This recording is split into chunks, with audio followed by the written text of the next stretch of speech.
रात गहरी थी, हवा तेज चल रही थी और एक पुराने हाईवे पर एक ट्रक ड्राइवर रघुनाथ अपना ट्रक लेकर अकेला सफर कर रहा था।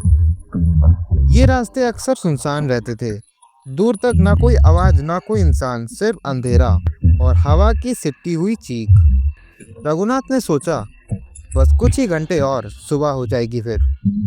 लेकिन जब उसका ट्रक एक जंगल वाले रास्ते पर आया तो उसने देखा एक औरत रास्ते के बीच बैठी हुई थी।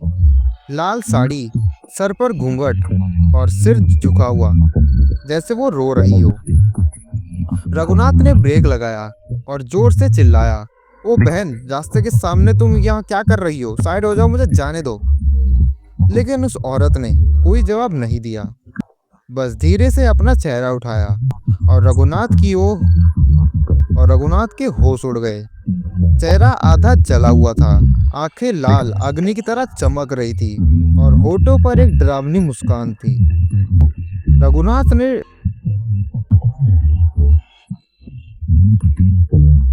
रघुनाथ ने ट्रक तुरंत तेज कर दिया, लेकिन जब उसने पीछे देखा, वही औरत हवा में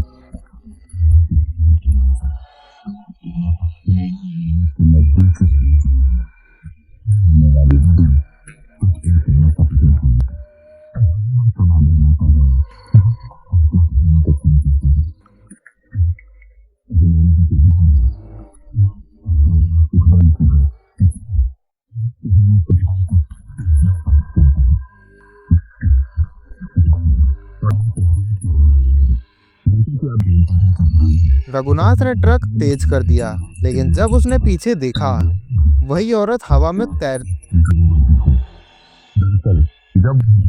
जब उसने पीछे देखा, वही औरत हवा में ठहरी हुई ट्रक के पीछे भाग रही थी। जैसे जैसे मौत उसका पीछा कर रही थी। कुछ मिनट बाद उसने सोचा कि शायद उसका एक वहम है, पर फिर उसने पीछे मुड़ के देखा और वही औरत उस ट्रक के सामने खड़ी थी। हेडलाइट पर उसका पूरा चेहरा चमक कर रहा था और धीरे धीरे ट्रक के बोनट पर चढ़ गई और अपना हाथ फ्रंट ग्लास पर मारा। खून नहीं, काली मिट्टी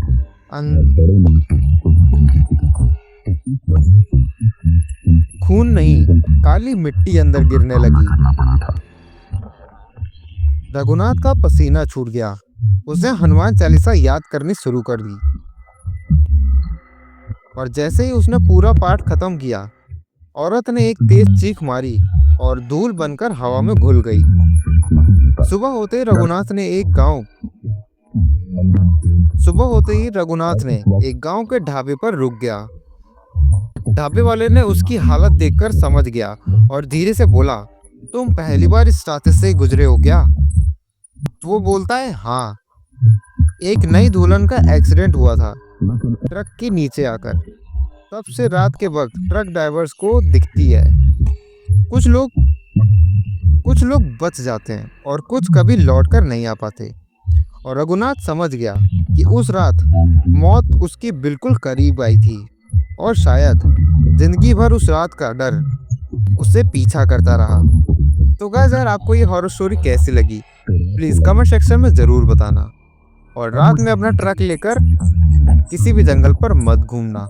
और हाँ, सबसे मेन बात, हनुमान चालीसा याद कर लो, क्योंकि ना जाने कब आपको उसकी ज़रूरत पड़ जाए। थैंक्स।